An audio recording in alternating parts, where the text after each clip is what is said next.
Good morning, everybody. Good morning. Good morning. We did a members live yesterday morning and then hopped in yesterday afternoon. Thank you for being here. If not, we'll catch up today. And I am still getting out of holiday mode. I'm all thumbs back here trying to figure out what to do. Like, what do I do? How do I put myself up on stage? Oh, I need to go live. I'm talking to myself. You name it. We'll get back in the swing of things. I promise. I promise. I saw a lot of people in here chatting this morning. I was chatting with you. If I missed saying hi, let me see if I can see who I missed. Laced in Chain said, LOL. It is. I feel clumsy. Hello, Tamara. JTB's in the house. Hello, Brandy. Just me. Hello, Brenda. Cat's Life. Lauren, where you been? I didn't see you yesterday and I didn't see you. We did 2 shows on Thursday. Hello, Angie Gibson. Just saying. I like that name. Hello, Mel O. Deb made it in. Connie with her new coffee mug. Hello, Kamari. Hey, Bonnie, what's up? Cool Gamer made it in. Jules is up. I figured Jules would be sleeping in. She's still in holiday mode. I saw JPL brought some donuts in. And then C-Star said her granddaughter calls them no nuts. And I died laughing. Aaron Hicks is back. I saw Aaron yesterday. Came into the afternoon show. That was kind of a last minute thing and not the way we wanted it to turn out for sure. It was about Dr. Payan. His ex-wife was on. They have remained very good friends. She just saw him a couple of weeks ago. And right after the show, she called me and said that he was found deceased. He was found deceased, and it was no foul play. They believe he had an accident, but still not the outcome that we wanted. Also, the clip I put up this morning about Evan that they had the Amber Alert for in Utah. Evan has been found. He's safe. So that's definitely good. That is definitely good. We have new members badges. That's awesome. That's awesome. We're only going to have them for a couple of weeks because I'm going to put Valentine's badges up, well, in a couple of weeks. So I hope everybody had a great Christmas, and I am so glad you're piling in here. I am so glad. My son is back on the road today. We had a great week together, and now we're back to normal life. It's almost 2023. I don't know where the hell the year went. No idea where the year went. And this time next year, I'm going to be saying, man, guys, it just seems like we just had a show for 2023. That's how it goes. The older we get, the faster it goes. Hello, Ryan Christie. Damien said he's new. Let's all welcome Damien. I do see some new names in here. Don't want to embarrass anybody, but make sure you hit the sub button and get reminded. Get reminded, because you never know when we're just going to pop in the afternoon and chat with each other. So, besides the weather, which is insane. All right, now we're going to be back in the 60s here. I'm in Oklahoma. So we went from below 0 to, we're kind of like springtime temperatures. I'm good with that. Not the below 0, but the 60 degrees. I'm good with that. I don't want to wear socks. But Western New York, if anybody is in the Buffalo, New York area, oh my God, I'm praying hard for you. Get those people out of there. I was telling everybody on the members live yesterday morning, I said, this looks like a James Cameron movie. What the hell? It is horrible. It looks like the Ice Age. It looks like end times. Like 27 people have died. It's horrific. And I'm afraid that when it starts warming up, they're going to have a flood. It is not good. They haven't had a blizzard like this since the 70s. Not good. Not good. Who the hell said they love socks? Natasha loves socks. You can have my socks. Then you can have mine. I hate socks. I like flip-flops and my feet aired out. I also like beaches and margaritas, but you know, shit in one hand and want in the other. That's my life. That's how it goes. So I guess we all know the elephant in the room we're going to be discussing, not for the whole show, but for a good portion of it. Crap, I didn't put the link up. Hang on, I'll put the link up in a second. Have you seen the pictures of the Corner Club from not December? Shit, listen to me. I told you I'm in holiday mode. November 12th, going into the morning of November 13th, and we know what happened November 13th. Looks like Jack D. Looks like Jack was on a bar stool chatting with the ladies. Looks like him to me. The picture that was blown up looks like the same hat to me.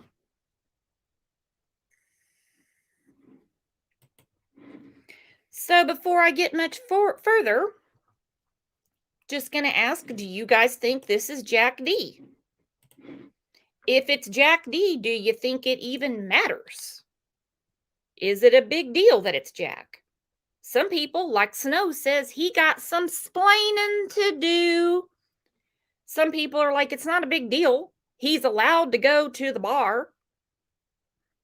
So you tell me what you think. Also, I'm going to make a community post later today, but I want to get a heads up from you guys what you think. What headline with the Idaho 4, and you know I hate saying the Idaho 4, they have names. They have names, they have faces, they're not just a thumbnail. Kaylee 21, Madison 21, Ethan 20, Xana 20.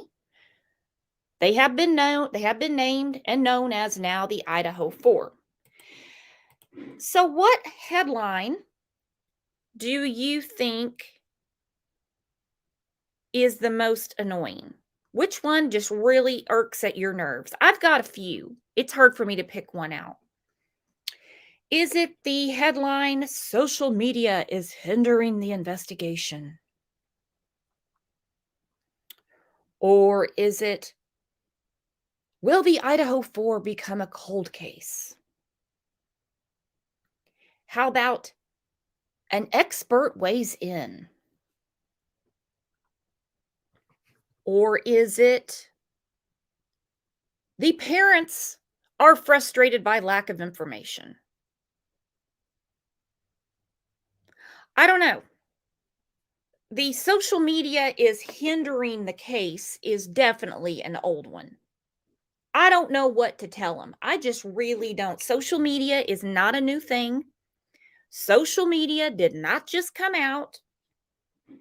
Glenjamin, yep, I think this is my number one. Thank you, Glenjamin. This is probably my number one. The cold case thing is ridiculous. John Benet Ramsey is not even a cold case. All right? This cold case thing is just to get people going. They just want traffic on their website. Come on.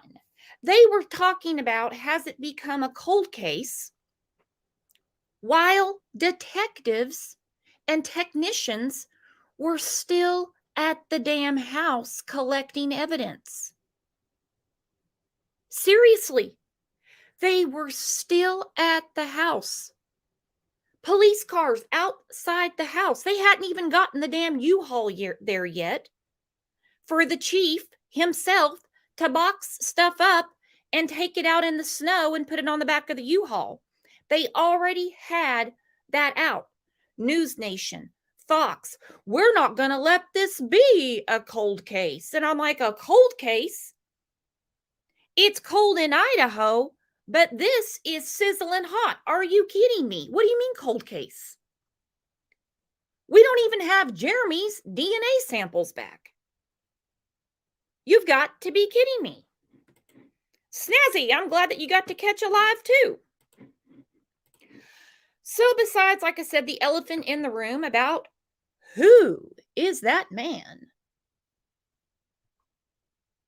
on the bar stool, besides that, we also have a little something else we're going to talk about today, and that's the fact that Jack D has someone that has gone to bat for him. This person is his Aunt Brooke, not Brooks. I'm not his aunt. She has gone to bat for him in a big way, and one of them is an epic fail in my book. So she talked to the New York Post, and basically one sentence that got my attention was that he was a suspect. Kind of think anybody that was around any of the kids could have been considered a suspect at one time.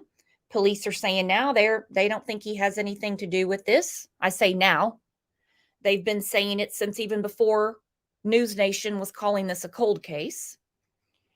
So she spoke with the New York Post and said half the country thinks Jack D is responsible for these horrific murders. So she did speak out on his behalf. She also started a GoFundMe. This GoFundMe is to pay off Kaylee's Range Rover. You heard it. You heard me correctly, everyone. I made a community post yesterday just to see what you all think about this. And almost unanimously, did I get a collective, oh, hell no. Oh, hell no. That's a bit much. No. You've got to be kidding me. I mean, the comments were on fire. The GoFundMe is ridiculous. You do what you want to do with your money. A lot of people thought it was fake. They said it can't be real. It is vetted, it is legit, and it is organized by Jack's aunt. Yes. Yes. I can't make it up. Wouldn't steer you wrong, guys. Wouldn't do it. Wouldn't even try. It's nuts. When I first heard about it, I said, oh, that's going to be shut down in a hot minute because no way in hell would anybody seriously put that up. It's going to get reported to GoFundMe. No reason to even talk about it. Then I see the whole bio and who it's organized by, and I'm like, oh, dear God. You know the phrase, get while the getting's good? That's what Jack's aunt, it looks to me like she's doing. But that's okay. That's okay. Some can fall for it. Some are like, nah, that's all right. Kaylee doesn't need a Range Rover. You know what I mean? Kaylee doesn't need it anymore. Jack can walk to school. Okay? That's crazy. So before we get to all the fun and excitement that we have for today, let's go through some comments, shall we?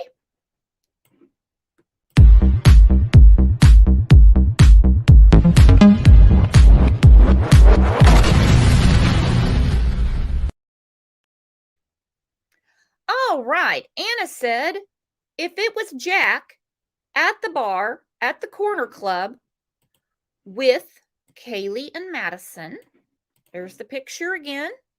You tell me what you think. She says, why didn't he leave with them? Why didn't they leave together?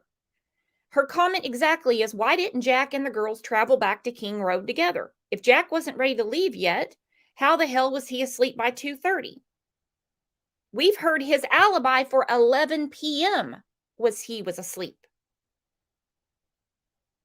Then we hear that during the murders he was asleep. He could have very well been, because we know that he wasn't answering her calls. He could have very well been asleep or just not wanting to talk to her. Some people are speculating in capital letters, that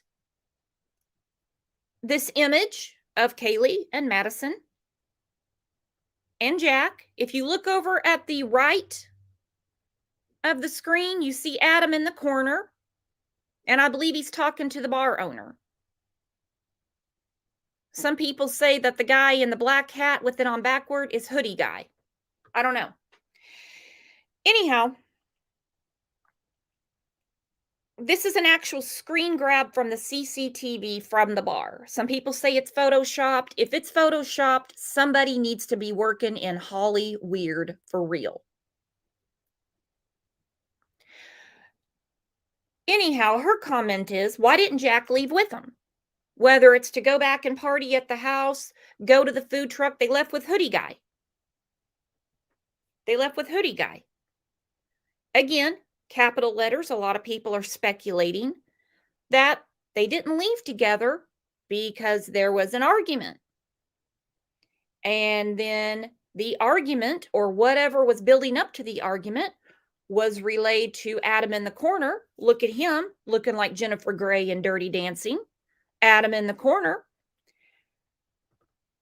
Maddie goes to Adam and tells Adam everything. What was the everything? Brown Skittles said that is for sure Jack D, and it made me ill watching him hanging on Kaylee's mom's shoulder at the memorial. He wasn't on any high alert scanning the crowd for a killer, now was he? Nope, he seemed to be up there right next to Kaylee's mom. Not gonna lie, I know that in these cases, things are not everyday, daily routine life. Nobody knows how to react in any weird situation, let alone something like this. I will say I did think it was odd that he was so close to Kaylee's mom, yet where were her other children? Now, I don't know if he has ever said anything. If this is indeed Jack, I 100% believe it is. If you look at the photos, right, they're the same hat. This isn't a New York Yankees hat. This is an odd hat. This isn't like Jagger in the Kylie Rodney case where half of California had the same hat. This is like a puzzle piece hat. I don't even know what this hat is. Does anyone know?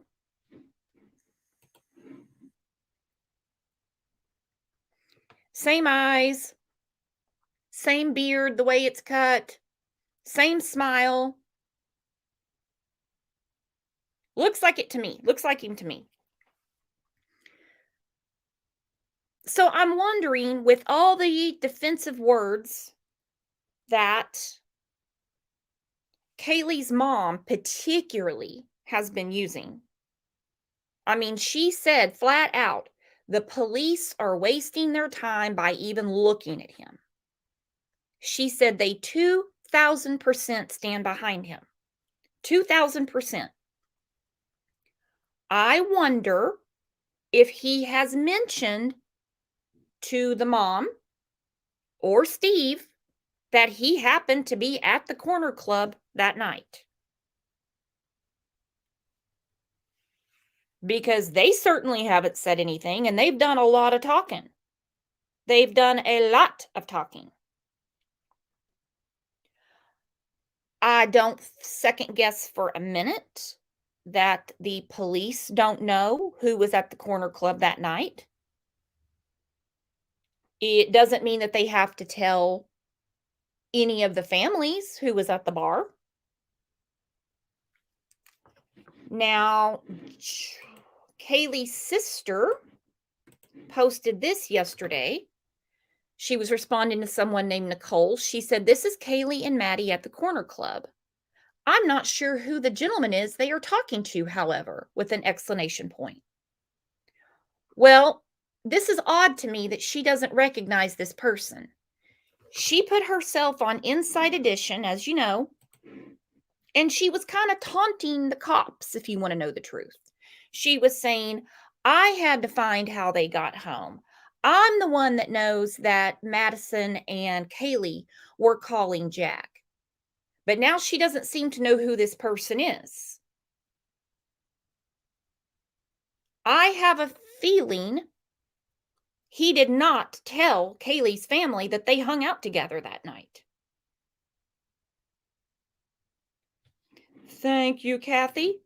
Yeah, this isn't the police chief. The police chief wasn't there. This is the owner of the bar. He's actually spoke out on social media. He's in one of the Facebook groups and said that he was there. He's not a suspect. He owns the bar. So she's saying, I don't know who this gentleman is. Now, I'm not throwing any shade at a grieving sister, but I do think it's odd.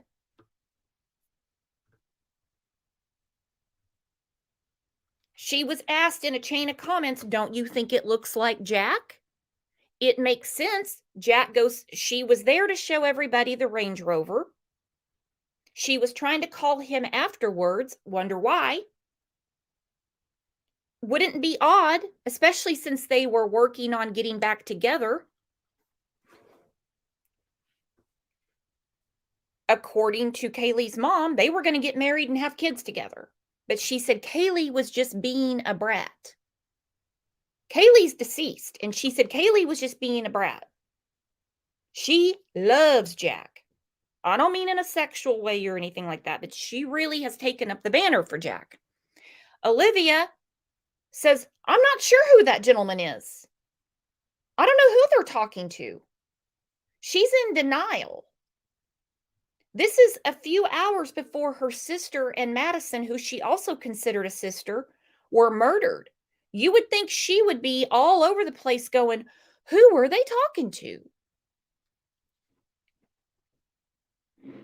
Who were they talking to? Who could it be? I'm putting the picture up again.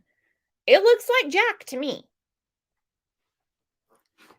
Again, it's no crime at all for Jack to be at the corner club.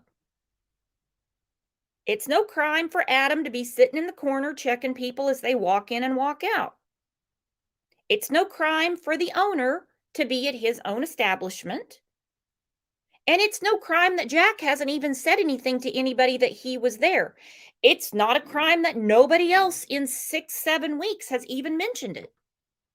I would think that that would have been something that would have spread like wildfire.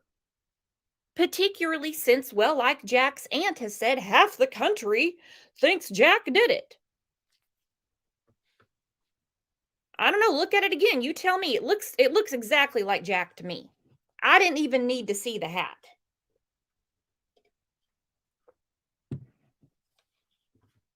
And nope, I don't think for a second that him being there says he's involved. I really don't. D. Gar said, that's exactly the same person. That's exactly the same person. Raleigh said, do you think the sister is being sarcastic and absolutely knows it's him? That's not how I took it. I took it that she's really in denial, or she certainly doesn't want anything. I don't know why she replied at all. I really don't know why she replied at all. I would have left it alone 100% because she damn sure knows that her mom has been on Fox, CNN, local news, News Nation, saying, we stand behind Jack. They're wasting their time talking to Jack. First of all, it is not a waste of time talking to anybody. This is a quadruple murder investigation. It is not a waste of time. It might have been a waste of time to take Jeremy's DNA, but whatever, he got it done, right? It is not a waste of time to talk to anybody that knows any victim in this. But she said it's a waste of time and that they 2,000% stand behind Jack.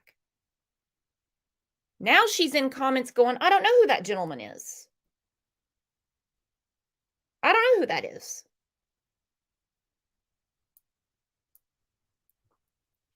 I don't know.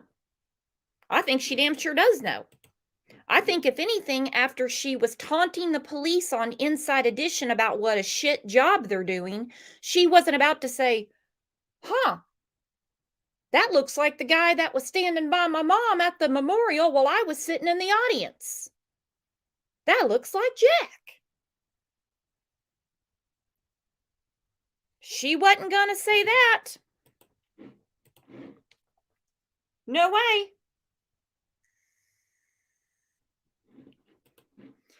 Britt said there are 4 victims. They need to realize, understand, maybe one or more was not even a target. They were just in the wrong place. So everyone needs to be looked at a lot. Exactly. It's not a waste of time to talk to anybody.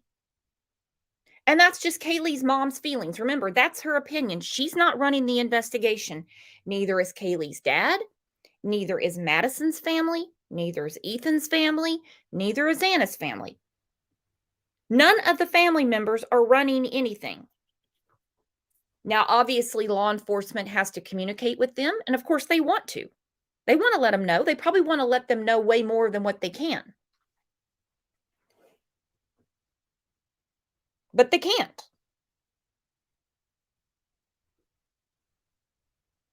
But they can't. Alicia, you think that the guy sitting on the bar stool is, you think it's Einan? You think it's the chef dude? Let me look at it again. This looks just like Jack D to me. This doesn't look anything like Einan to me. I mean, if that's what you see, that's what you see, because you guys have heard me when things come out. Looks like Jack to me. Busted Flush said it's a doppelganger. Patty Ponytail said, I feel the sister knows it's Jack. Wonder why the cover-up. I don't think it's so much a cover-up. I think it's more of a, we didn't know he was there that night. We've been talking to Jack since the day we found out Kaylee was one of the victims in the house. He never mentioned. Matter of fact, he didn't mention to them that Kaylee had been trying to call him. Olivia somehow found it. I don't know how she's connected to her sister's phone or if they're on the same phone plan. I don't know. If, if Steve still pays Kaylee's phone bill and she got on the AT&T app or whatever and saw who Kaylee was trying to call that night, she told Inside Edition, but she found that information out. Jack did not tell them that Kaylee called him just minutes before she was murdered. Before Kaylee was murdered, before Madison was murdered, before Ethan was murdered, before Xana was murdered. Olivia, if I was Olivia, I would have been furious with Jack. There wouldn't have been any, we stand behind him 2,000%, they're wasting their time. I would have been in his ass going, have you told the police that my sister was blowing up your phone before she was murdered?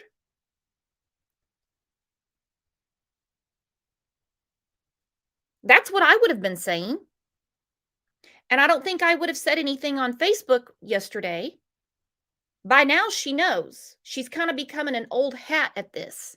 I would have been getting a hold of Jack or his aunt that started a GoFundMe on their behalf and said, hey, Jack, not only did you not tell us that Kaylee was trying to get a hold of you minutes before she was murdered, you didn't mention that you were at the corner club that night.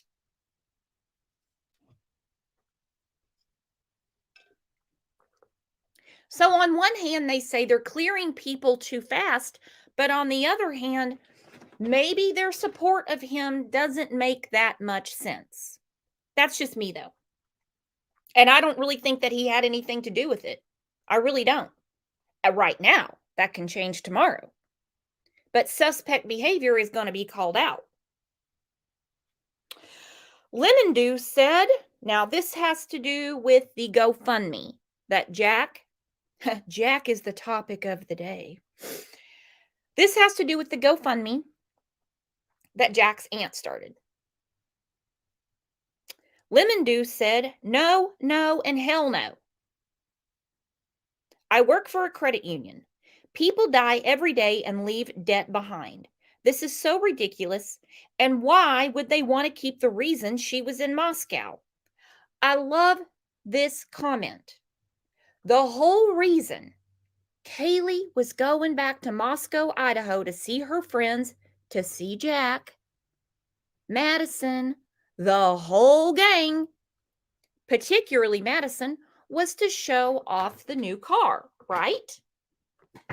So when you think about it, why on earth would you want that reminder? What are you going to do? Buy the house next? Why on earth would you want that reminder?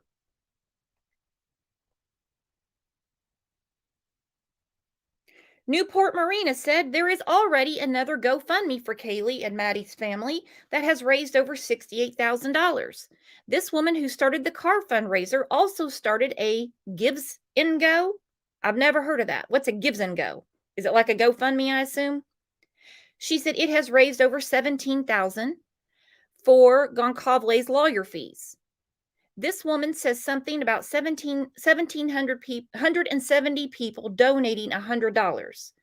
I see that she starts it off with $50 from her business account. I am seriously disappointed in the Goncalves family supporting this. Also, this GoFundMe is under the funeral and memorial category. All right. The GoFundMe cannot be put under the funeral and memorial category because the money is in no way, shape, or form going to a funeral or a memorial. I highly, highly doubt any money would be requested from any of these families to bury these poor kids. There are victims' compensation funds. On top of that, there are several GoFundMes. That's our world now. I don't know what the deal is. People start a GoFundMe before they print a damn flyer. I feel bad for the ones that really could use the help. The ones that are, working poor, not the ones that are with a company that would give them a year off paid if they just ask for it. I'm talking about the ones that they're lucky to get 2 weeks vacation a year. They really have to scramble. They really can go bankrupt burying a loved one. I feel bad for those people that really need it, and they're lucky to get $100. This woman, Jack's aunt, has the nerve to say if 100 people donate $170, then we meet our goal. Okay. That is tacky AF. That is tacky AF. And that's pretty damn presumptive. Or maybe she said 170 people donate $100. Maybe that was it. I don't know. But that's pretty presumptive. This is not our family. This is not our family. What the hell? A car? A car? Are you serious? And you put this up as funeral and memorial. We're talking about a crime here. We're not talking about paying off someone's car. We're talking about a crime. A quadruple murder, and you want to lump in paying off a car?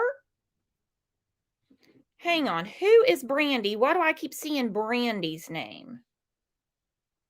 Who is Brandy? I see a bunch of Brandy has a problem with Brooks. Let me put the link up, and Brandy can come up and tell us all about it. Let me put the link up, and Brandy can come up and tell everybody her problem. That's the way we solve things in this neighborhood. It's insane. Hang on, I gotta adjust my chair. I wouldn't want anything to do with the car. Oh, she's talking about the aunt named Brooke. Yeah. I'm Brooks, and I don't have a GoFundMe for the Range Rover. Brooke is the aunt, Jack's aunt. Yes. Let's look at this. Now, I want to remind everybody that there's no way in hell. There's no way in hell that by now, Kaylee's family does not know about this, and it still stands. And I stand corrected. She's talking about Aunt Brooke, not me. I apologize. I just saw a bunch of people saying, why are you talking about Brooks with an S? All right, gorgeous picture of Kaylee. We've seen the picture of Kaylee before. And you see the title, Kaylee's Car Payoff Fund. Now, I want to talk a little bit about that. A lot of people, when they go to get a loan, I'm going to assume that she had a cosigner because I don't imagine at her age she had serious credit built up. It's also said that the $7,500 that was put down was raised herself and family helped. So family might have co-signed the loan as well. Anyhow, a lot of times you all know that when you take out a car loan, there's credit life insurance. Sometimes it's $1 a month. Sometimes it's $2.25. Some people are like, hell no, because I'm going to trade this in a year anyway. So we don't know that they don't have that. We don't know that they don't have that. You know, like when they sell you the gap insurance, like if you total the car, and we know that every minute we're looking at our car, it's losing value. Okay. Let's say you buy one today. I'm using simple math for $20,000. As soon as you drive off the lot, you've lost $3,000. You no longer have a $20,000 car. So if you drive off the lot and you get T-boned and totaled, you're already upside down. So you get gap insurance so that you're not, well, in financial dire straits. Same with credit life. It'll pay the car off. Now, most people are like, hell no, after I die, you all can eat it. You can't send me no bills in heaven. What are you talking about? But if you have a cosigner, the cosigner might be like, oh no, you're going to get all the insurance possible. If not, I'm going to be stuck with a big ass bill every month. That might be what's going on here. I don't know, but let's go through this. All right, $17,000 is the goal, my friends. $17,000. Looks like they have raised $400. The very first donation was $50. The problem with the $50 initial donation by Jack's aunt is that she would like 100 people to donate 170 people and whack this bill out. Or 170 people donate 100. I can't remember how she put it. But that's what she told us all to do. I've got my own car to pay for. Okay, I've got my own car to pay for. And considering that they put $7,500 down on this, all you got to do is put it for sale. Do you know how many weirdos in this world would buy that Range Rover in a heartbeat? Hell, you could probably make money off of it. You could probably pay the damn thing off and pocket money just because people would buy it because it's attached to this murder. Unfortunately, that's the case. All right, so here we go. It says the week right there, funerals and memorials. Dear God.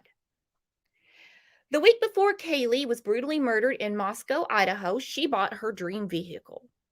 She was about to graduate a few weeks later. She had a trip to Europe already on the books with her friends in January. First I'm hearing of that. Did anybody else know she was going to Europe in January? I didn't know. And she was well on her way to move to Texas to start her paid internship with a company that she was very excited to be a part of. Life was so good. All of her hard work was paying off.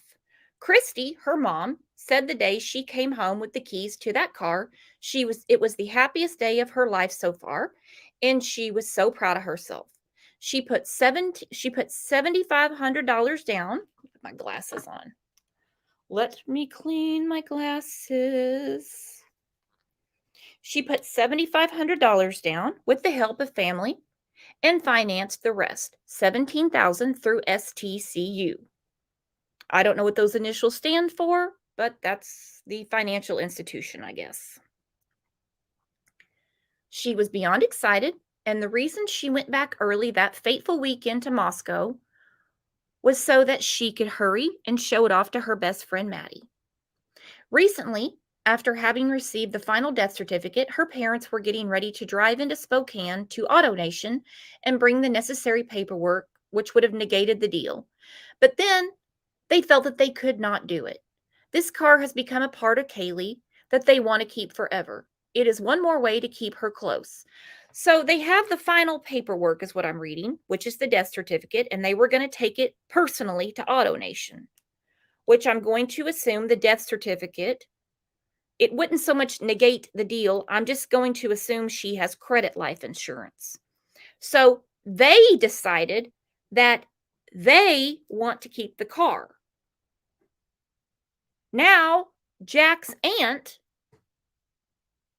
the aunt of the ex-boyfriend who did not mention that he had calls from Kaylee before she was murdered and did not mention that he was at the club with her before she was murdered, his aunt decides to help him out and put together a GoFundMe to pay off the balance of the car. Who the hell is giving her this type of information? Is it Jack? Is Jack giving her these details? Because this is a lot of detail. She put $7,500 down. So she owes $17,000. If they want to keep it, then they can pay it off. That's their decision. Anyhow, she says this car has become a part of Kaylee and they want to keep it forever. It is one more way to keep her close. I feel like we could raise this money by Thursday. Clock's a ticking, guys. Tomorrow's Thursday. Seems to me like somebody wants it paid off or they want a payment by tomorrow. By Thursday. So by Thursday, we need 17 grand. Dear God, I feel like we could raise this money by Thursday. Kaylee and Maddie's Memorial Day. If anyone shares it around the country, it would be one less thing the family would have to worry about. Are you in? Let's go. If 170 people give $100, it would be covered. Now, honestly, it seems like her heart is in the right place and she really is trying to help. She doesn't realize how tacky this looks. They already have a GoFundMe with a lot of money in it. A lot of money. So do all the families, not just Kaylee, not just Madison. Then there's a separate account to pay for this attorney, who, by the way, this attorney isn't doing shit. This attorney is not doing anything but wearing a bad suit and promoting his own office on TV.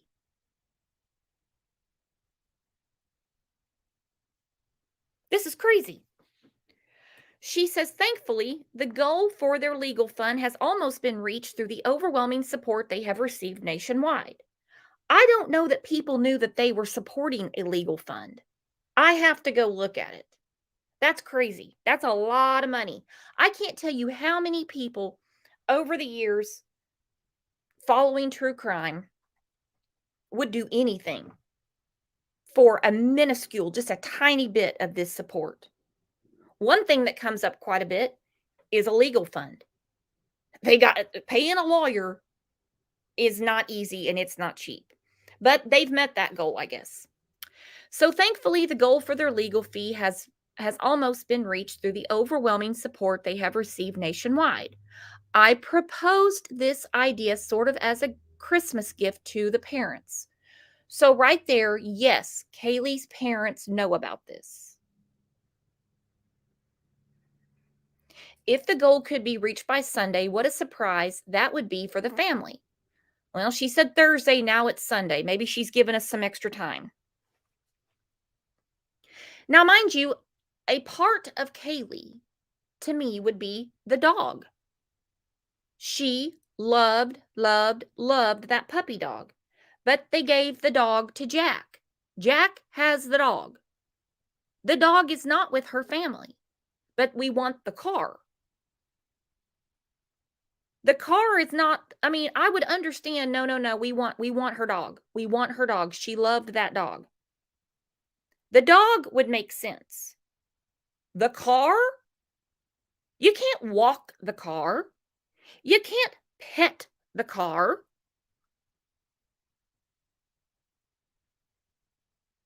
This is nuts. She says, I figure anything that would bring a little bit of light to their life right now is worth trying. The family will not be celebrating Christmas this year, as I'm sure most of you with children can understand. It's just not possible to celebrate anything at this time. There is too much sadness and anguish. God bless all of you and thank you for any support you can give, whether it's prayers, $5 or $100. All is welcome and appreciated. This is signed a heartbroken friend of the family. Well, the heartbroken friend of the family is Jack's aunt. Okay. I imagine that the Christmases for all four families were horrible. I hope that they got to do something with their children and, comfort each other. I don't think that this Range Rover is going to comfort Steve and Christy the way Aunt Brooke thinks it will. I don't know why she threw $50 in and tells 170 people, if 170 people throw in $100, it would be covered. Now, call me a tightwad, but I think $100 is a lot of money. I think $100 is a lot of money. And so right after Christmas, to say, if just 170 people throw in $100, it would be covered, and boom, you have a free Range Rover. I think that's very tacky, and I think it's very presumptive.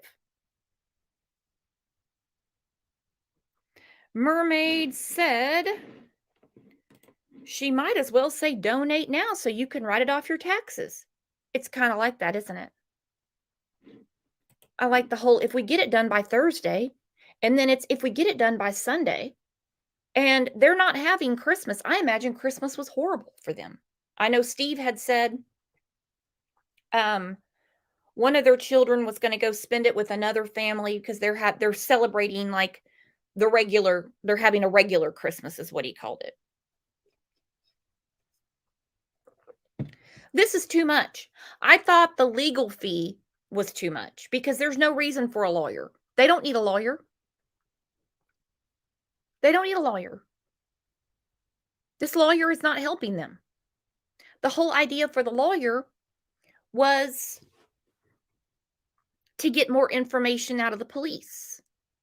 The reason they wanted more information from the police is because of a public safety. Well, I don't believe that there's a public safety problem in their home because they have another child that goes to school at University of Idaho. Same with Ethan's family. They didn't pull their kids out of that university. So that that dog doesn't hunt. That doesn't make any sense. So what the hell's the attorney for? What the hell is the attorney for? And why would the public be asked to part with any money to pay for the attorney. All he's doing is sitting next to Steve. Every time they do an interview, he's just sitting there next to Steve. He's not really putting anything, his 2 cents isn't helping anything. I mean, with his tail tucked between his legs, after they had their meeting with the police, he was on News Nation and he said, "Well, no, we didn't get the answers we wanted. They said that they couldn't release that information to us."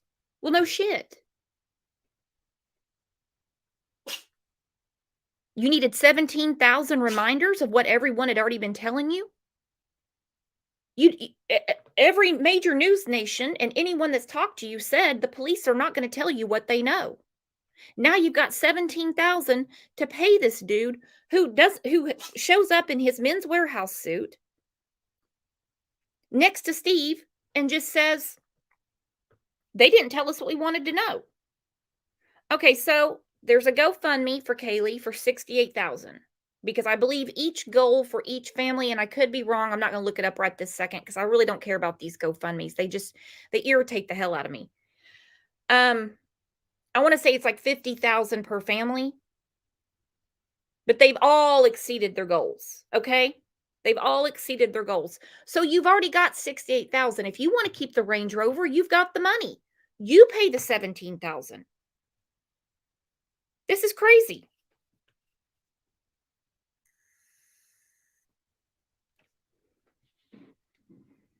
Hang on, I missed a comment, and I even slowed the chat down.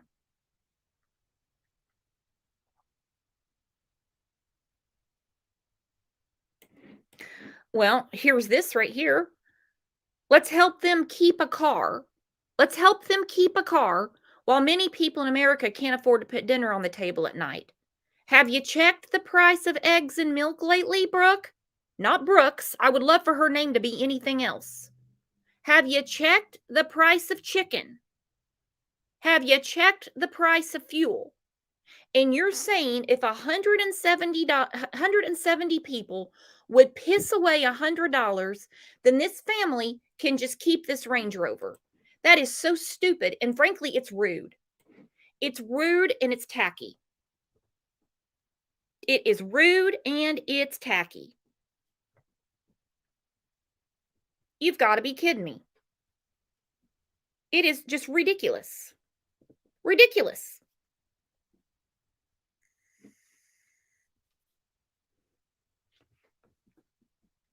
Just Me said, check the price of eggs. You're telling me I made 4 quiches for Christmas. Most expensive quiches I've ever made. Damn right, everything's expensive. If just 170 people would throw in $100, we can have our goal met. If they want to keep the car, they can just keep the car. I have a feeling one or both of them is probably the co-signer. They were on their way to Spokane with the final paperwork. The final paperwork.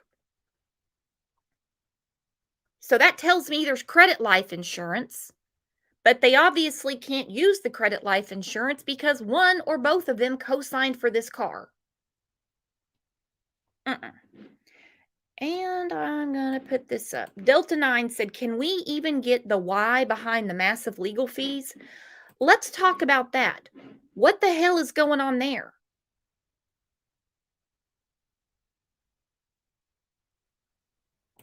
Right here, thankfully, the goal for their legal fund has almost been reached through the overwhelming support they have received nationwide. Why is the legal fee so much? Why is this guy charging them so much? Probably because he can, just to sit next to Steve on News Nation. Let me look at that comment again from Newport Marina. Okay, she said, there's another GoFundMe that has raised over 68,000. She said, this woman who started the car fundraiser also started a Gives and Go that has raised over 17,000 for the Gonzalez legal fees.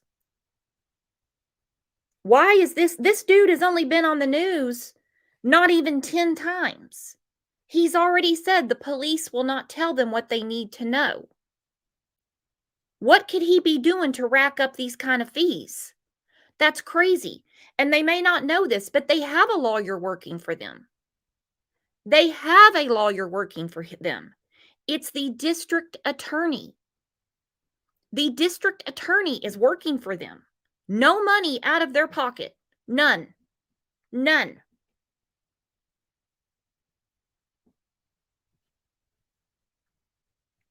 That's their attorney. Their attorney is the district attorney.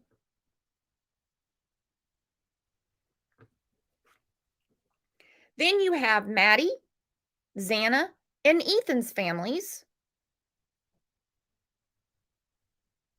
who have just laid low.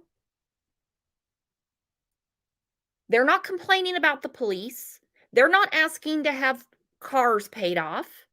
They're not demanding that they're given the case file or being, what do you want to be, a deputy for the day?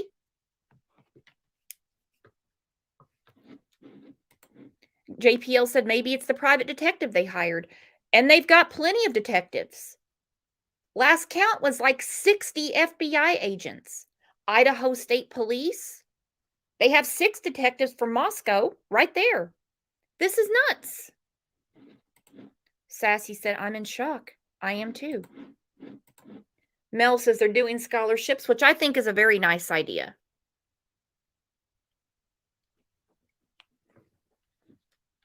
Do your scholarships. Have at it. And I even understand the GoFundMe's in the beginning because not all moms and dads have any sort of FMLA. I mean, everyone, I guess, has FMLA, but it's not paid for.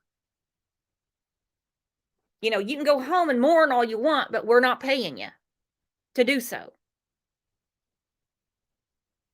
It's crazy. Absolutely crazy. I'm going to put the link back up. And I'm going to go through real quick what the chief had to say yesterday.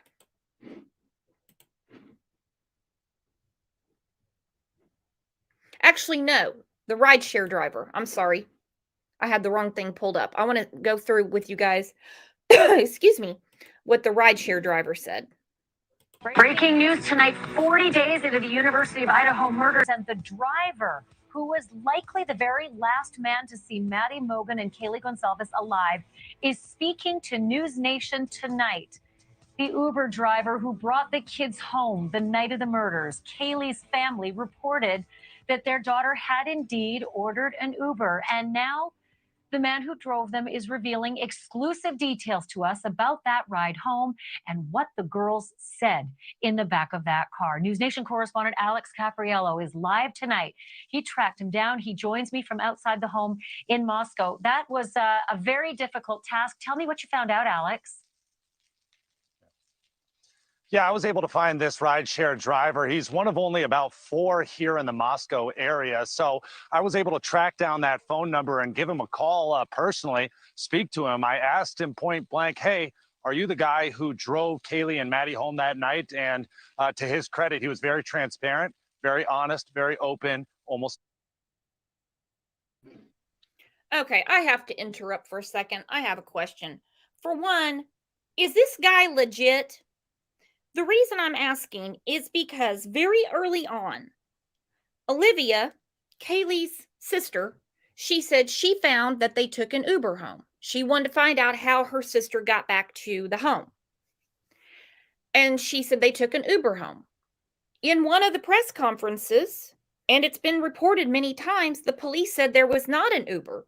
Then we were told later that it was they said it was a private driver, I think is how it was phrased. Then we were told that the private ride was from the sorority, almost like a designated driver. Someone stands on standby if one of their sorority sisters needs a ride home. Now, this guy comes out and he says they took an Uber and it was him. And this guy on the screen, obviously he's not Brian Enton, but he's standing out in the snow, Brian Enton style, says he found his phone number. How do these freaking people find each other's phone numbers so easily? Alibi said, yes, I heard the sorority designated driver too. Now we're back to Uber,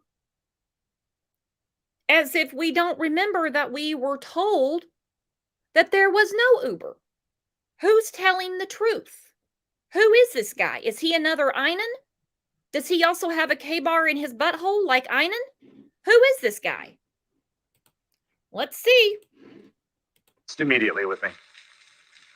Well, understandably, he has said, Alex, that he is very concerned. It's a small community. He doesn't want to be on camera, but he was very revealing in what he told you about that ride home. Start there. What did the girls talk about in the back seat?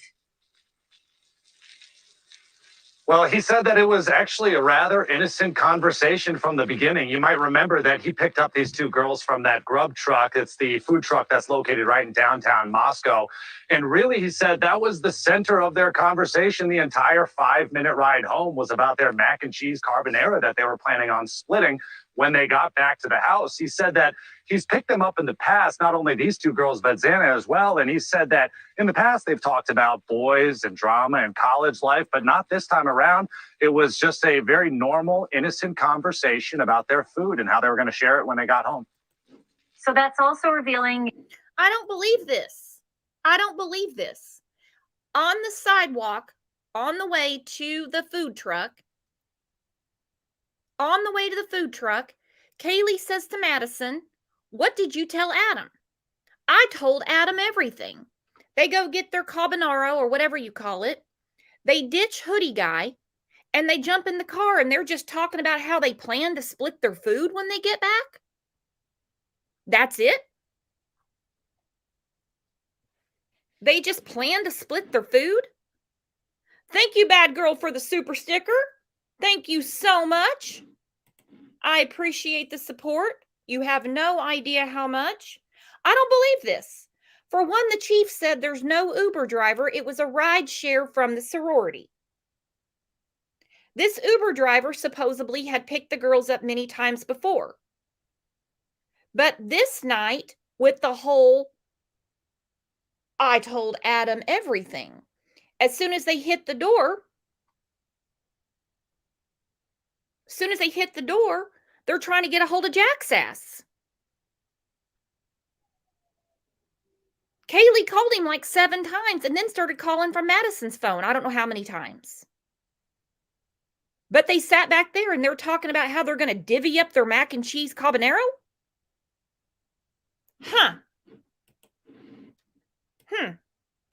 I call bullshit. It was just a very normal, innocent conversation about their food and how they were going to share it when they got home. So that's also revealing that he knew them. He had them in the car multiple times before. This is a small town. So if they've taken an Uber. He knew them. Well, then he would know that they don't have conversations like, well, now, do you want the big piece or the small piece? Do you want me to divide the food up or do you want to? Or are we just going to eat out of the styrofoam container? How are we going to divide up the food?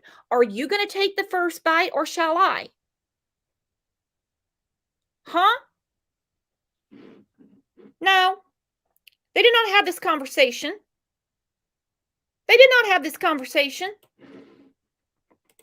A couple of times, it would be likely that he'd be the driver. And he said, indeed, he knew them. He knew all 3 of them. Yeah, that's exactly right. He said that obviously as one of only about 4 rideshare drivers in this area, he picks up these girls a lot.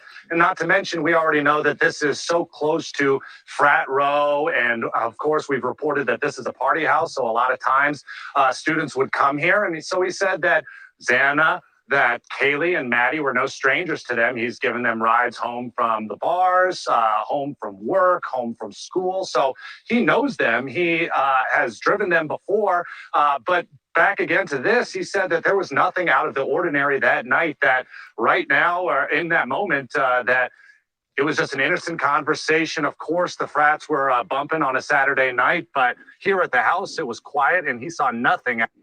Is this guy trying to get a job on MTV? What's he talking about? The frats were bumping on a Saturday night. The frats were bumping on a Saturday night. Well, this was early Sunday morning. Now, I hear the frats were bumping on a Saturday night, yet we've had all these neighbors come out and say it was eerily quiet. They remember that night, not because of the quadruple murder, but they recall that night because it was so quiet. But this Kurt Loder wannabe on the screen said the frats were bumping that night. The frats were bumping. Find me in the club. Let's listen to that again. Listen to him. He hasn't bumped anything in a while. We're no strangers to them. He's given them rides home from the bars, home from work, home from school. So he knows them. He has driven them before. But back again to this, he said that there was nothing out of the ordinary that night, that right now or in that moment, that it was just an innocent conversation. Of course, the frats were bumping on a Saturday night, but here at the house, it was quiet and he saw nothing out of the usual. What the hell am I listening to? Tiramisu said getting crunk, eh? Yeah. Where were all the stalkers? Where were the stalkers? Were they not running behind the car? Did he not notice all the stalkers chasing the Uber that they didn't take? Because until the police come out and say that they took an Uber and not the ride share from their sorority house, as the police have said, then I'm going to assume that he picked up two other people that were talking about sharing food, and the frats were bumping. So as you reported earlier this week, Alex, the last thing that we heard on tape was the surveillance camera showing Maddie and Kaylee walking from the Corner Club bar to the grub truck. And the only thing we could hear was, Maddie, what did you tell Adam? And then Maddie responds, I told Adam everything. Was there any conversation in the back of the Uber car about Adam or the bartender? Because Adam turned out to be the bartender. Did you mention anything like that?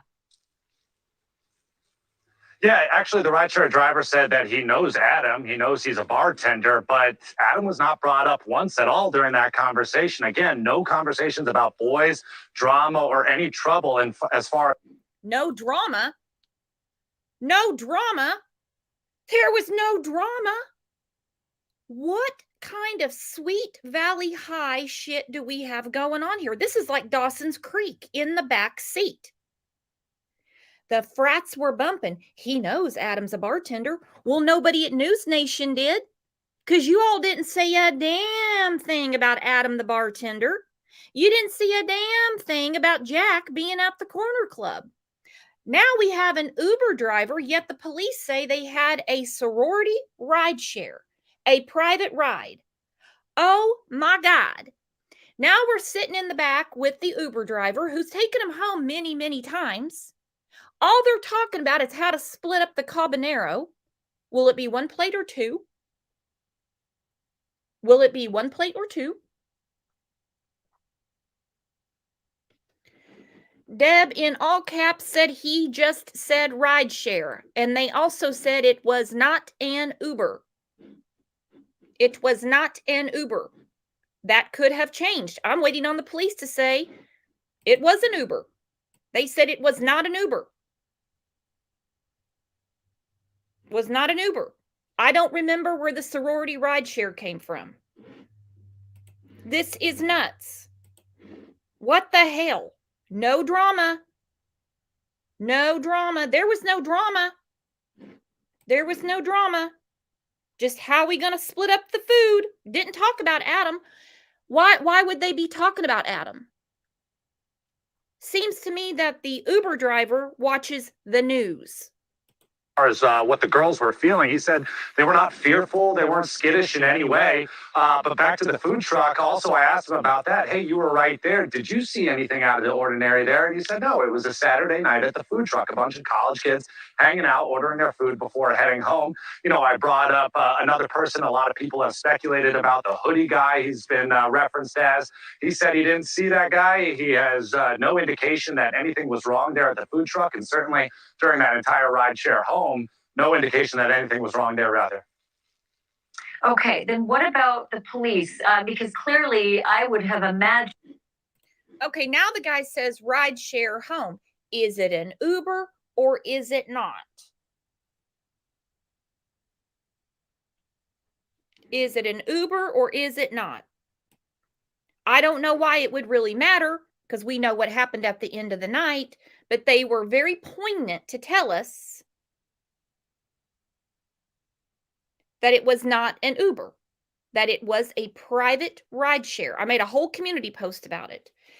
Delta 9 says, Brooks, you got some spamming mods. Is the email? Hang on, here's my email. No, I don't have any bots or anything.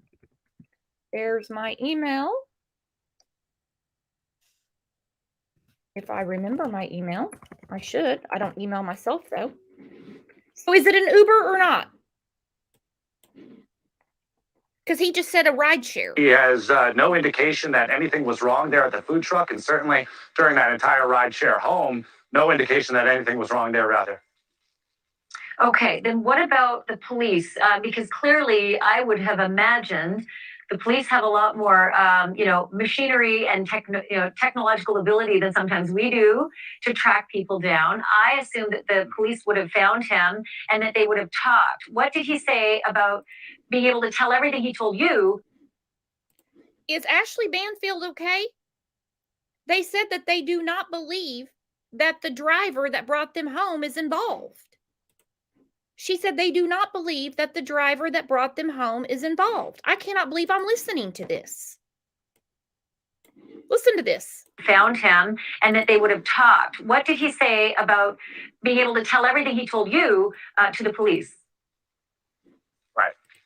Yeah, this was super interesting to me because he said that he didn't hear about the murders until the next day. And he realized, oh my gosh, these are the two girls that I had driven home and I've driven home in the past. And so he was stewing on that for a little bit, but he was the one who eventually turned himself over to the police by calling the tip line saying, hey, I was the one who drove these girls home. The police tells the rideshare driver that they already knew he was the driver, but even still, he was the one who called in himself and said, hey, I was that guy.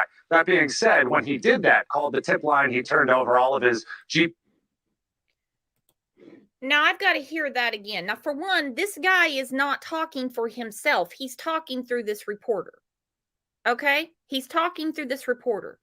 He said he had to call the tip line and say, I'm the one that took him home.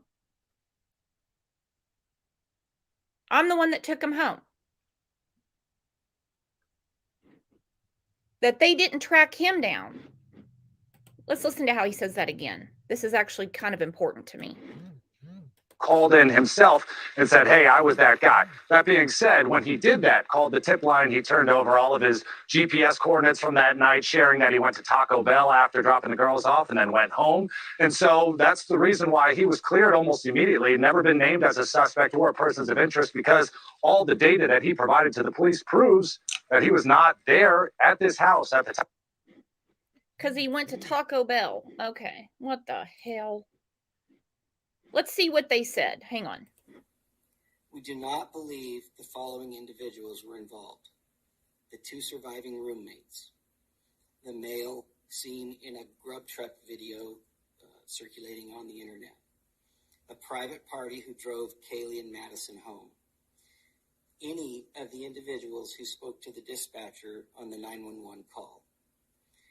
We're also aware of a male whom Madison and Kaylee had called several times the morning of November 13th, and we do not suspect that individual.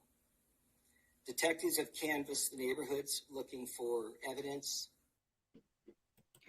Okay, so that's how they said it. A private party. A private party is not a taxi cab driver. A private party is not an Uber driver. A private party is not a Lyft driver. A private party is a friend picked you up, or like the ride share that they talked about later when they said it was like a designated driver from the sorority. So an Uber driver is not a private party. If an Uber driver took them home, Uber would have already come out and said, prayers to the family, blah, blah, blah, blah, blah, because they don't want to be involved. What private party is different than like a private party takes you home. It's usually someone you know, or like what they're talking about, this sorority rideshare. When did it go back to Uber? I'm not buying something here. I'm just not. And I'm not saying that the driver did it, but they've inserted themselves with this amazing intel. Amazing intel. No drama. And they were talking about how they were going to share their food. All of his GPS coordinates from that night, sharing that he went to Taco Bell after dropping the girls off and then went home. And so that's the reason why he was cleared almost immediately, never been named as a suspect or persons of interest, because all the data that he provided to the police proves that he was not there at this house at the time that these murders allegedly happened. So the other question is, as you are standing almost, I imagine, in the same spot where they were dropped off, did he mention anything about the drop-off? It was unusual. Anybody in the parking lot? Did he drive into the parking lot? Did he hear something, see something, pass anybody? Ashley, the only thing he said was that he heard the frats doing their normal partying, but everything else seemed quiet, seemed normal. There were no headlights. There was no one following him. He says he's got a great memory, and he would know whether or not anyone was trailing him or if there was anything suspicious at all. As far as the drop-off, he said that he brought them right up the street here on King Road and dropped them off here at the foot of the driveway. He never pulls actually into the driveway because he says, based on his training, he always wants to be able to have a quick getaway in the event that something bad happens to him, like he gets robbed on the side of the road. But he dropped them off here on King Road. He needs a quick getaway in case he gets robbed. What the hell? Summer Thunder, didn't a sister say they got an Uber? She did. She did. Olivia said when she was talking to Inside Edition, she said that she found that they took an Uber and that they called Jack like 7 times. But the police said there was not an Uber, that it was a private party that took him home. So I know some people say, well, it's not a big deal because we know the end result. Well, how they got home could be a big deal. And if we don't have it straight who took him home, Mr. Taco Bell, then we got some problems. Because there's a difference between an Uber, Lyft, taxi cab, and a private party. But if we're back to Uber, we're back to Uber. But he's got to make a fast getaway because he acts like he's in Tupac's neighborhood. How many Uber drivers have been robbed in Moscow, Idaho? There's only like 4 of them. You would think there would be a ton of them, it being a college town, but according to him, with the great memory, I wish they would have asked him point blank, was there a white Elantra parked outside? With your great memory, did you happen to see a white Elantra? He brought them right up the street here on King Road and dropped them off here at the foot of the driveway. He never pulls actually into the driveway because he says, based on his training, he always wants to be able to have a quick getaway in the event that something bad happens to him, like he gets robbed on the side of the road. But he dropped them off here on King Road. He watched them get out of the car. He did not watch them physically go into the home, but he said that he trusted that they were going to be safe because he's driven them so many other times, and he knew that these 2 girls were together. Thank you. I swear to God, if the Uber driver turns out to be the guy from the vape shop, I'm gonna shit a brick and eat it. You've got to be kidding me. You've got to be kidding me. In my line of work, I get robbed on the side of the road, so I've got to make a quick getaway. And I'm cleared because I went to Taco Bell. Woo! This is rich. But then we go back to what the police say. They had a ride from a private party. Oh, well, and he didn't want to put himself on camera. Wonder why. Wonder why. I would not doubt it's the vape guy. You know, you have a side hustle. So what did we learn from that? I know my life has changed. We have the frats were bumping. The girls were talking about how they plan to split up their food. There was no drama in the back seat. And he always has to make a fast getaway so he's not robbed on the side of the road. That's it. That's all I got for you on that one. That's it. Oh, my Lord. And I'm just trying to figure out, how did Uber come back into the mix? How did Uber come back into the mix? Because after Olivia said she found out that they took an Uber home, the police said, not so quick, Olivia. They did not take an Uber home. They took a private party home. Now, Mr. Uber, who is probably the vape guy, doesn't go on camera, and all he has to say is, the frats were bumping, but the house was quiet. The two college-educated girls were discussing in depth about how to split up the Cabanero. Thank you, Holly. I was hoping somebody would mention that. Taco Bell wasn't even open that late. Taco Bell was not even open that late. And I hate to tell Mr. Uber driver, private party driver, vape guy, he's not cool enough to be considered a suspect. All right? When you're not even cool enough to be Jeremy, you got a lot of problems. When you're not even Jeremy. It's insane. Mama Kay's Taco Bell is open 24 hours, though. That's good to know. That's good to know. Good God. I mean, I thought my mind was blown from the GoFundMe, but I will say the frat bumping definitely set my sails. Let's see what our smiling chief had to say yesterday. I'm afraid to play it. If he says the frat was bumping, I'm gonna lose it. What did Marco say? Marco said, I'm gonna start a GoFundMe for Ashley Dangerfield's new earrings and a fresh set of shoulder pads. Good idea. Good idea. Make sure you divide it up properly and give everybody a timeline like Jack's aunt did. Got to be kidding me. And I know that it's been probably incredibly difficult. So can you tell me a little bit about what officers are handling emotionally with this case? You know, I think all these cases that any law enforcement goes on are emotional. But, you know, we've brought in counselors and helped officers work through that. And we brought in peer support teams to also give support. And we'll continue to do that as we need to. But all in all, the officers are doing really well.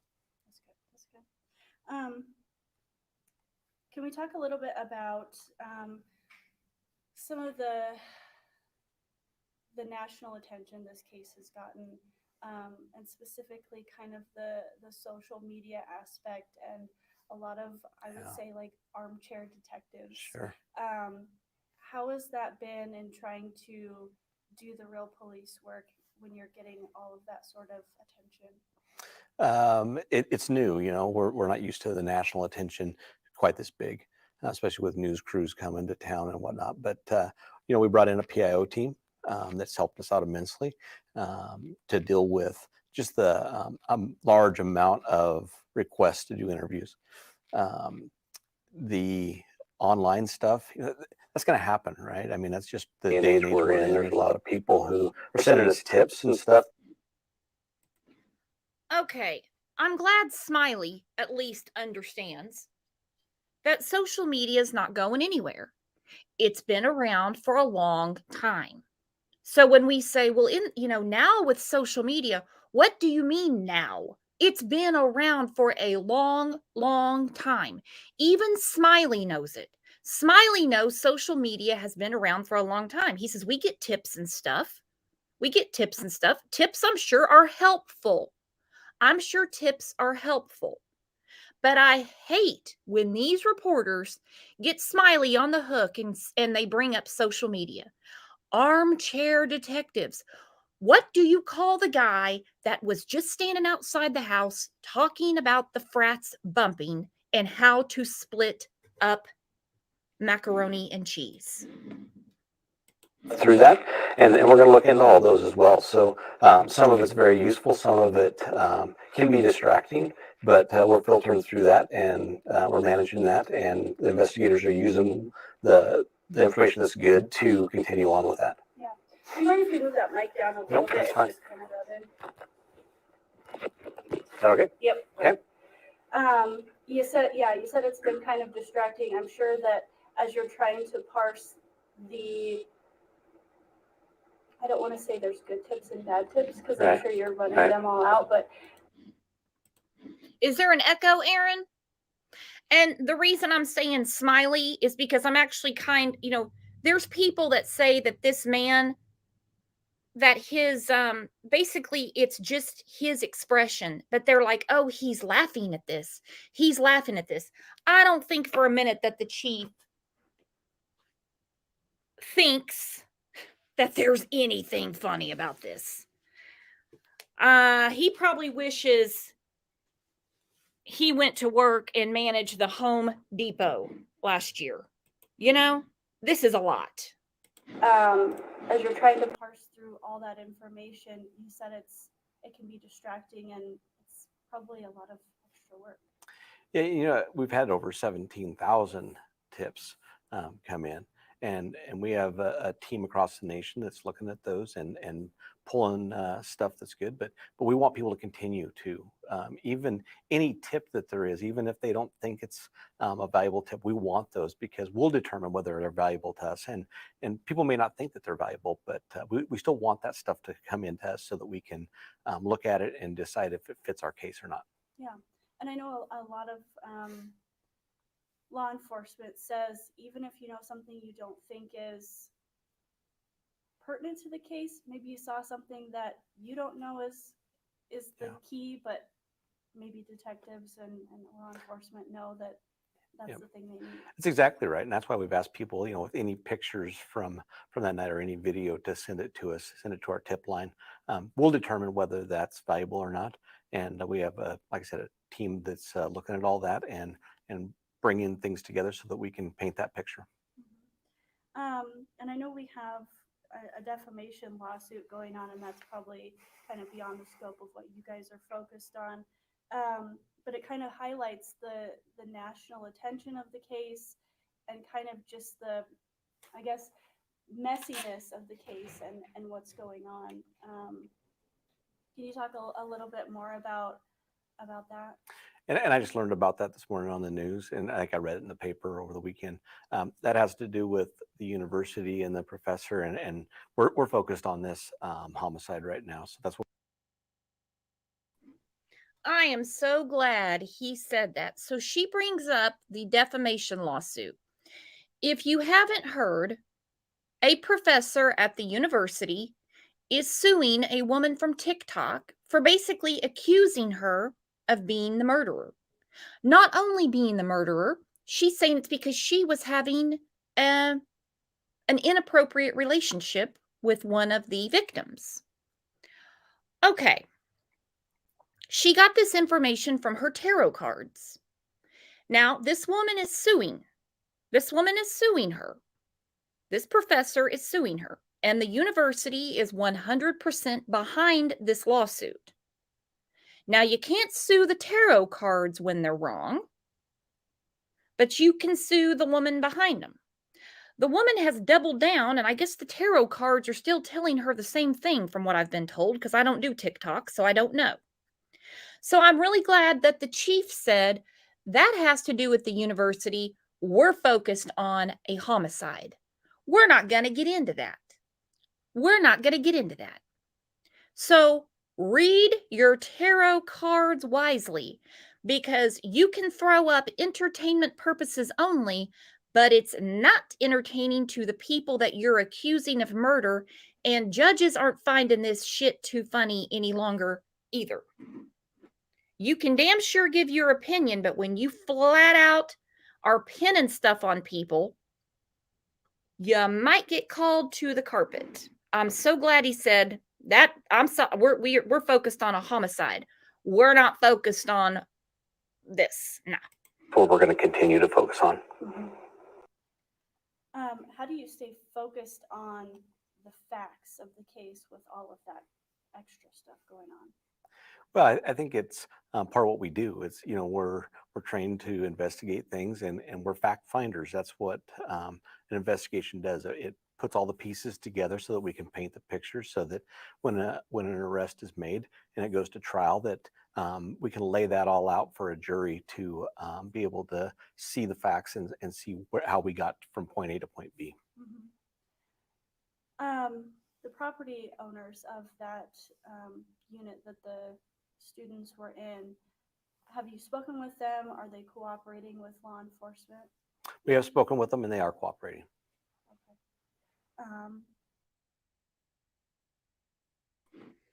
Okay, so there's our answer regarding the landlord, the property owner, property owners, I think she said. By the way, this reporter is very low energy. I'm getting very low vibration from her. She doesn't seem to enjoy her job, that or she's very tired. She might have like seasonal depressional disorder. I don't know. But she doesn't really seem to be into her project, if you know what I mean.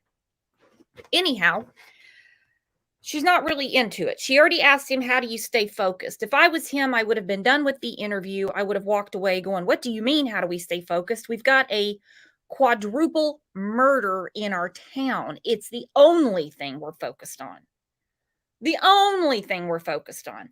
But she asks, because it comes up quite a bit, about the landlords. He says the property owners, and he says, yeah, they are cooperating. I don't think it means that they're suspects, but they have to give things over like leases. When did they lease? How long was the lease for? Who else had looked at the property? Who lived there before? Who's in your file right now?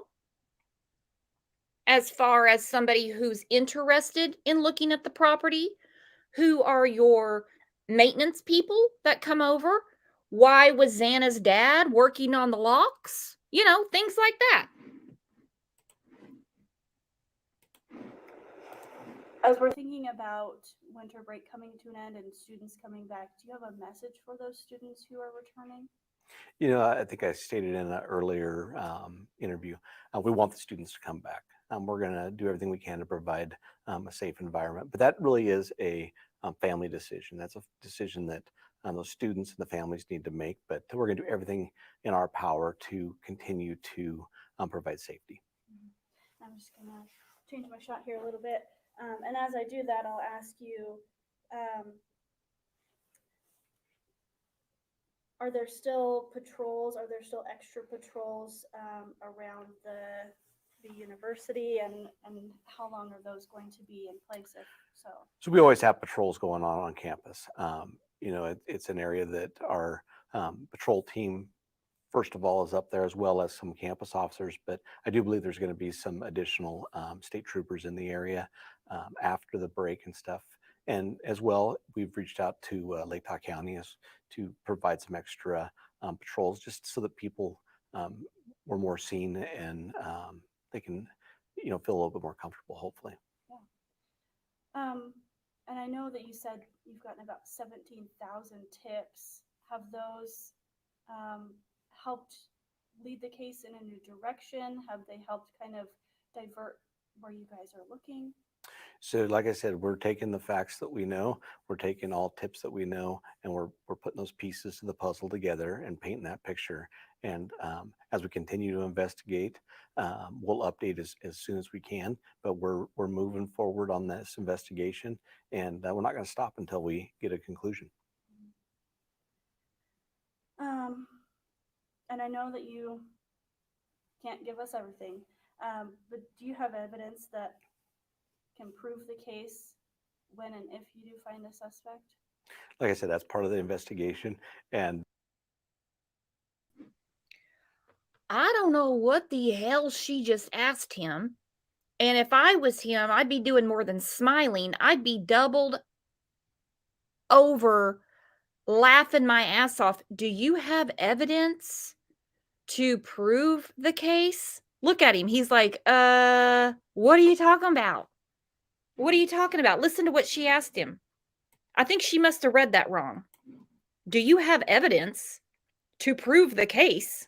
Forward on this investigation, and we're not going to stop until we get a conclusion.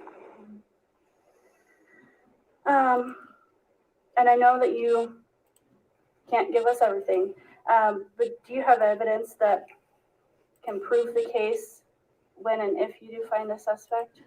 Like I said, do you have evidence that can prove the case when and if you do find a suspect? Well, if I had the evidence, I'd have a suspect. If I had the evidence, I'd have a suspect. I wouldn't be talking to your ass, Sleepy. I wouldn't be talking to you, Sleepy.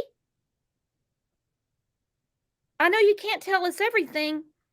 I'm almost wondering, is she from the university? Like, is she on the yearbook committee? Is she like a journalism major, maybe? I don't know. Do you have evidence that can prove the case when and if you do find a suspect? Well, if I had the evidence, I'd have a suspect. I wouldn't be sitting here in my polo talking to you. Good God. That's part of the investigation. And I know people are frustrated with us holding that so tight. But when we can provide any updated information, we will. I can guarantee you that. Can you kind of explain to people who may not understand or may have that frustration of why aren't they telling us more, why you hold back some information? Well, you always hold back information on any case that you work, but one this big, you hold back because you want to have an unbiased jury pool. And it's not just about today, it's about in a year from now or whenever we make an arrest and go to trial. We want to have that pool of people who can look at the case and not have all the facts to that to make the decision to find this person guilty.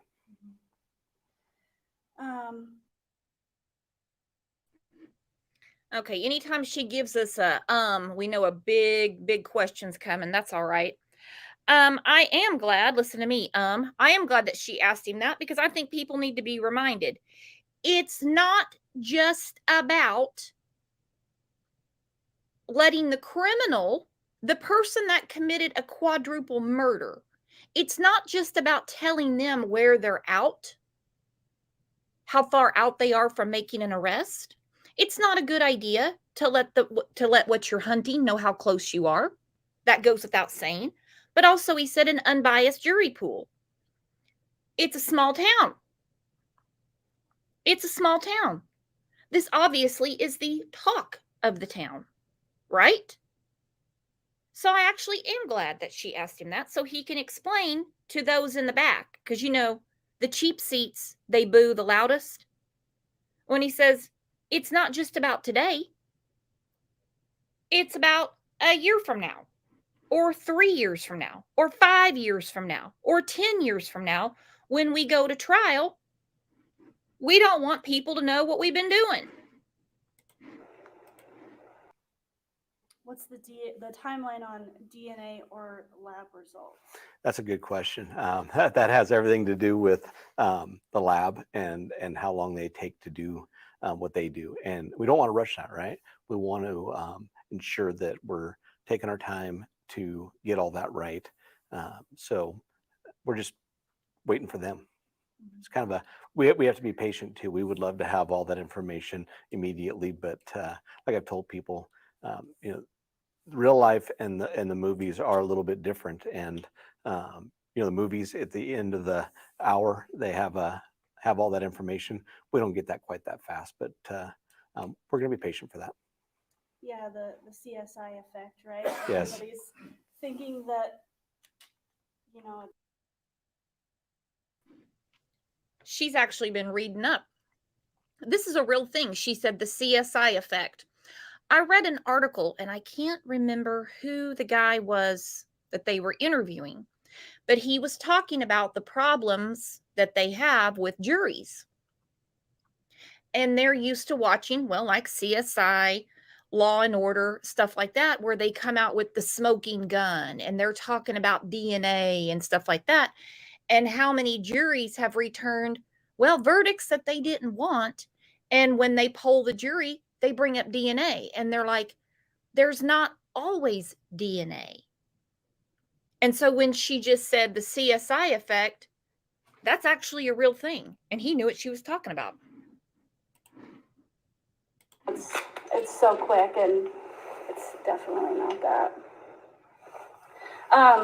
And I understand if you can't tell me, but is there DNA in this case? Like I said, I can't answer that question. She just asked him if there is DNA in this case. Now, here I give her a compliment and I got to take the damn thing away. He just said that they're waiting on the lab. They're waiting on the lab, not for his pregnancy test to come back. They're waiting on them to go through mountains of DNA. They have got DNA coming out their ears. They've got DNA coming out of Einan's butthole. There is so much DNA between the victims, the killer, the other two roommates, the multiple parties that they have had there, former tenants, people that had been looking at the house. Is there DNA there? I give up. I give up. She needs to change her major now. All right, she needs to change her major. But we've collected a lot of evidence and we're looking into every aspect of it. And I know there's been funding from the governor to aid in the investigation. So how is that money being used? That's still ongoing, and that's actually at a level a little bit of me. I just present the numbers to our city supervisor and to the mayor, and then they work with the governor to determine that. So, and I'm still familiarizing myself with all of the aspects of this, but when did that funding come in? So that was probably 3 weeks ago, 4 weeks ago, maybe even, when I think Colonel Wills announced that there'd be some money made available. So we're just working through the processes of, you know, where it goes and how it's used. Mm-hmm. Has this case changed any policies within the Moscow Police Department, or changed the way that you go about investigating? It is not. We've always been very quick to secure scenes. We've always been very quick to call in ISP, and we've always been very quick to call in our federal partners, FBI, ATF, depending on the type of the case, of who we need the specialty from. So I know there's a lot of confusion out there that we're a small department, but we do utilize our resources and we utilize them very well. Mm-hmm. What about with getting information out to people and the media? I know there was some criticism at the beginning about how quickly information was coming out, and the idea that there was not an ongoing threat to the public, and then people were concerned that there was not a suspect under arrest, and that. So I take responsibility. Okay. She asked him if they have changed any of their policies in the department. This, I was actually, not that I live there, I was curious about this. And without any hesitation, and I back the blue, I am not shaming or throwing shade at this department at all. He says, no.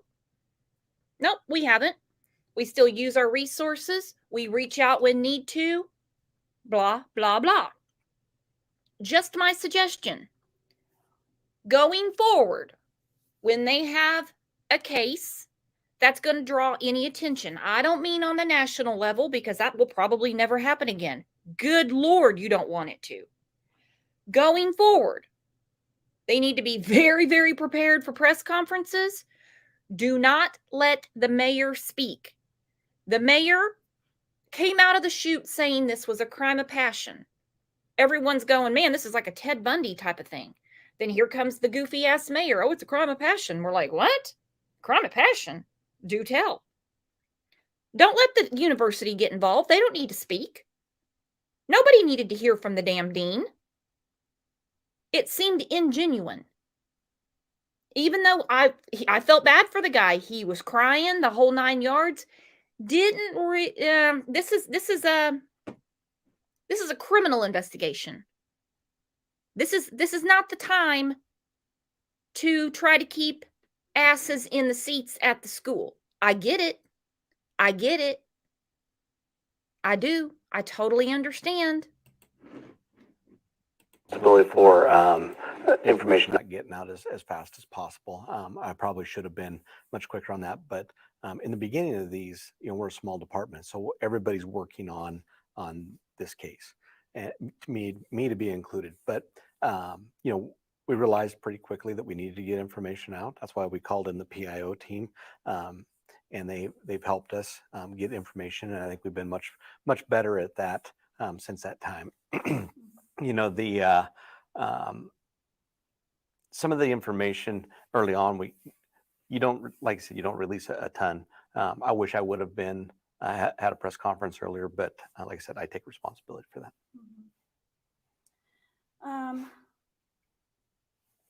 Probably another one of those that might be hard to answer, but when will the department release the 911 call, or can we expect that to be publicly released? I think it'll be released when the prosecution believes that we can release that. That may be at trial. That may be before then. But some of that, we make a decision as a team of investigators and administration, as well as our prosecutor's office. So we want to make sure that we hold that until it's no longer, not that it's not needed, but it's okay for the case. Okay, she did ask something that I'm really glad she asked. Really glad. When are you going to release the 911 call? That's what we've all been wanting to hear. And I can just imagine the chaos on that call. I can just imagine.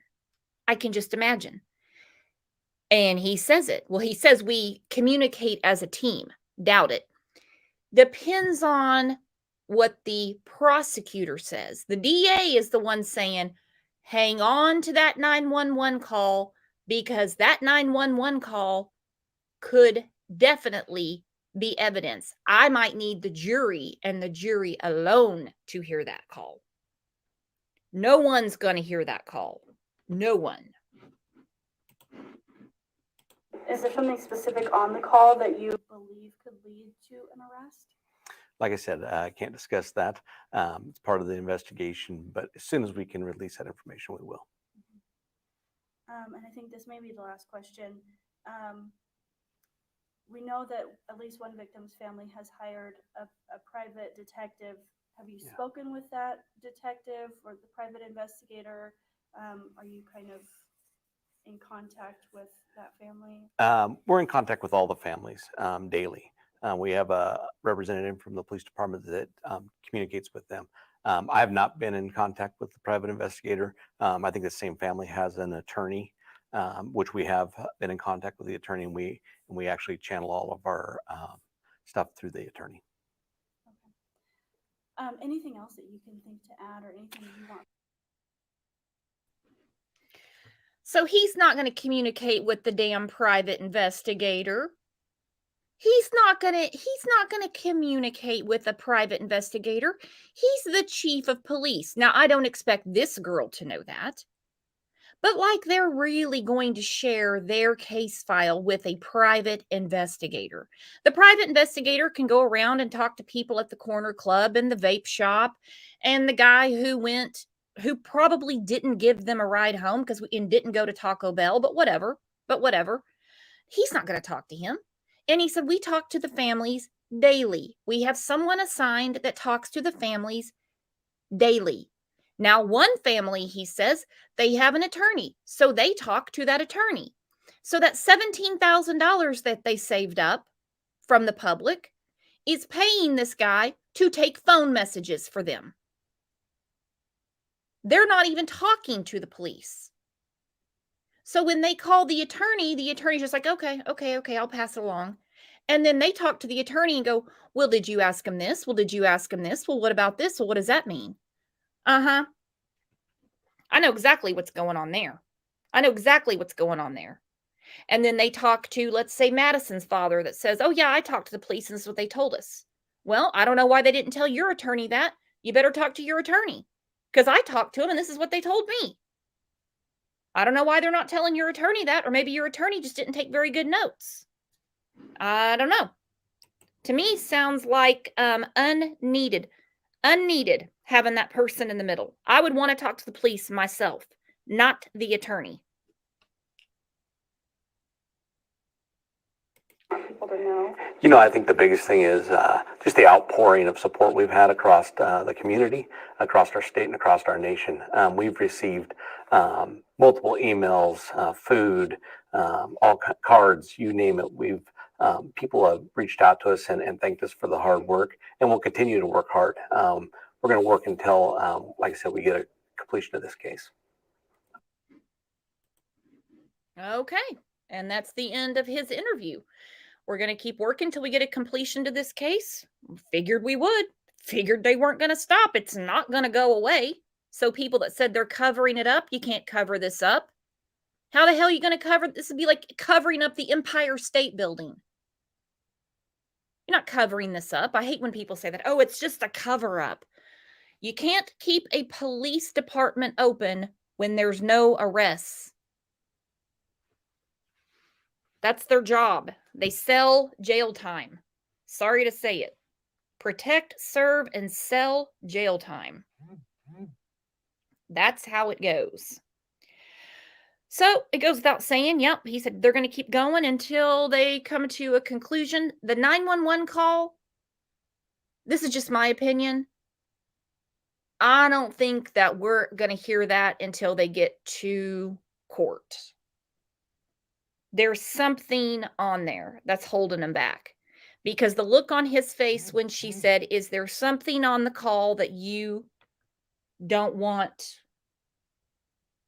out there?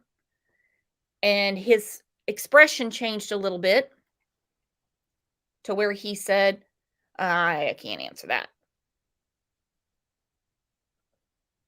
I can't answer that. Aubrey, the old adage, keep your enemies closer. Exactly. And it makes no sense at all to let the person who committed a quadruple murder know what you're dealing with. This person is already enjoying this too much. Well, just my opinion. I am no expert in this at all. None. It's either someone who's really enjoying it or someone who is sweating their ass off right now.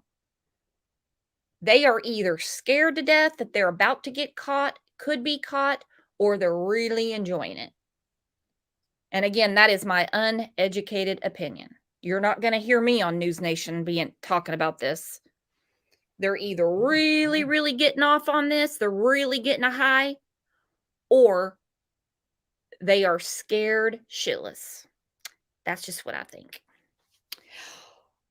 So anyway, that's all I got for you guys. That's all I've got. We went through the GoFundMe. I think we all pretty much agree that that looks just like Jack D. I'm going to put it up real quick. Again. That looks just like Jack D. I don't believe this is photoshopped or anything like that. That is definitely a grainy CCTV. We went through that. We went through the GoFundMe. I don't understand the GoFundMe at all. I don't get it at all. I don't. If you want the car, pay for the car. I did get this out of Forbes magazine. It says if someone dies before paying off an auto loan, the loan will typically become part of the deceased estate. Now, we're talking about a college kid. We're not talking about Kylie Jenner. We're talking about a regular college kid. So the deceased estate is basically the car and the dog and some clothes that'll probably be divided up between her friends and sisters. The loan will typically become part of the deceased estate, which includes all of that person's assets, which are really nothing, as well as any outstanding debt, which would be the Range Rover. The executor of the estate is responsible for paying off these debts with the available assets. Well, I'm sure the executor of her estate would probably be Steve. If the deceased has no assets in their estate, which would be probably the situation we're talking about, typically the lender will take possession of the auto. Just like that. Auto Nation gets it back. The surviving family and or executor of the estate cannot be personally held responsible for the outstanding debt. Before taking possession of the auto, the lender will utilize any credit life insurance that may be available. But if they want to keep it and there's money owed on it, then they got to pay it. That's all there is to it. That's all there is to it. All right, guys. Well, you are the absolute best again. Hope you had a great Christmas. I'm getting back in the swing of things with your help. Definitely with your help. And that's all I got for today. So I'll be back here tomorrow at 9 a.m. Make sure your reminder is set. Thanks to the mods. I missed you guys. Missed all of you terribly. And like I said, I'll see you back here tomorrow morning. Thank you as always. I mean it. I say it every day and I mean it every day. You are the absolute best chat and best community on the mean streets of YouTube. See you later.